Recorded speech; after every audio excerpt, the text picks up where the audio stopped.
여러분, 결혼 14년 차에 남편 휴대폰에서 낯선 잠금 패턴을 발견한다면 어떠실 것 같으세요? 그때는 그게 그렇게 큰일이 될 줄 몰랐습니다. 하지만 진짜 충격은 그 다음이었어요. 오늘도 사연 언니가 여러분의 사연을 대신 읽어드릴게요. 끝까지 들으시면 왜 이 사연을 골랐는지 아실 거예요. 제 이름은 편의상 정은이라고 할게요. 올해 48, 결혼 14년 차 주부입니다. 남편은 한 중소기업 부장으로 일하고 있었고, 저는 남편이 매일 야근하고 주말에도 회사 나가는 걸 그저 가장의 무게라고만 생각했어요. 아들 하나 키우면서 살림하고 가끔 남편 회사 회식 있다고 하면 국이라도 끓여서 챙겨보내고, 그렇게 평범했습니다. 아니, 평범하다고 믿었죠. 시작은 아주 작은 일이었어요. 남편이 휴대폰을 새로 바꾸면서 예전 폰을 서랍에 넣어뒀는데 어느 날 충전하려고 꺼냈다가 낯선 잠금 패턴이 걸려있는 걸 발견한 거예요. 14년을 같이 산 남편 폰인데 제가 모르는 패턴이라니. 이상하다 싶었지만 그냥 회사 보안 때문인가 하고 넘겼습니다. 그때는 몰랐습니다. 이 작은 잠금 패턴 하나가 제 인생 전체를 뒤흔드는 시작이었다는 걸요. 그런데 그 이후로 이상한 게 하나둘 보이기 시작했어요. 그런데 이상한 건 그게 끝이 아니었습니다. 남편이 예전엔 회식 끝나면 꼭 전화해서 먼저 자, 늦어 하던 사람인데 어느 순간부터 문자 한 줄로만 연락이 왔습니다. 늦음. 카드 명세서에 낯선 레스토랑, 그것도 2명 코스 메뉴가 찍혀 있는 걸 봤을 때도 저는 회사 손님 접대인가 보다 하고 애써 넘겼어요. 여러분, 살다 보면 이상하게 그런 촉이 있잖아요. 뭔가 잘못됐다는 걸 알면서도 확인하기가 무서워서 계속 눈을 감아버리는 거요. 저도 그랬습니다. 3개월 동안 뻔히 보이는 증거들을 애써 못 본 척했어요. 그러다 결정적인 순간이 왔습니다. 남편이 출장 간다며 지방으로 내려간 주말, 저는 아들 학원비를 결제하려고 카드 앱을 열었습니다. 최근 이용 내역을 보는데 몇 시간 전 결제된 낯익은 이름 하나가 눈에 들어왔습니다. 저희 집에서 차로 20분 거리에 있는 한 호텔이었어요. 그 순간 다리가 풀렸습니다. 휴대폰을 든 손이 떨려서 화면 속 글자가 제대로 눈에 들어오지도 않았어요.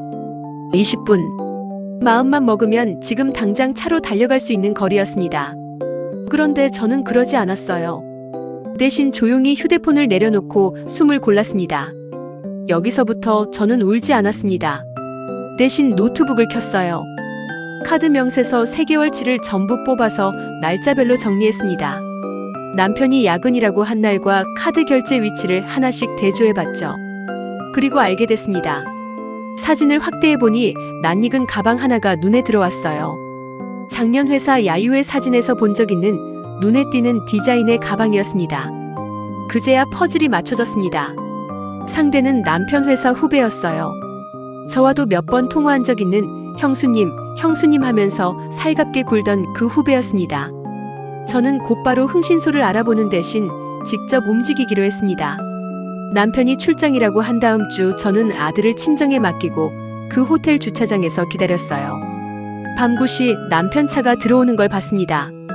그리고 조수석에서 내리는 그 후배도요. 그 순간 숨이 막혔어요. 14년을 같이 산 사람의 옆모습이 그 순간만큼은 완전히 낯선 사람처럼 보였습니다. 그 순간 저는 뛰어들어가 소리치지 않았습니다. 대신 조용히 사진을 찍고 차 번호판과 시간을 기록했어요. 복수는 감정이 아니라 준비로 하는 거니까요. 여기서 끝인 줄 알았습니다. 하지만 그 한 장의 사진이 그 뒤로 1년 가까이 이어질 길고 지루한 싸움의 시작이라는 건 그때는 몰랐어요. 그런데 이상했습니다. 이틀 뒤 남편은 아무 일도 없었다는 듯 여행 가방을 끌고 집으로 들어왔습니다. 출장 잘 다녀왔어. 그 한마디를 듣는 순간 오히려 더 무서웠습니다. 이 사람은 지난 몇 달을 이렇게 아무렇지 않은 얼굴로 살아왔구나 하는 생각이 들었거든요. 여러분, 여기서 작은 반전이 있습니다. 사실 저는 3년 전부터 작은 온라인 쇼핑몰을 운영하면서 남편 몰래 제 명의로 된 통장에 조금씩 돈을 모아왔었어요. 혹시 모를 미래를 위해서라는 막연한 생각이었는데 그게 이렇게 쓰이게 될 줄은 몰랐죠. 저는 변호사를 먼저 만났습니다. 그동안 모은 증거 카드 명세서, 그날 밤 찍은 사진, 그리고 몇 차례 더 확보한 정황들을 전부 정리해서 넘겼어요.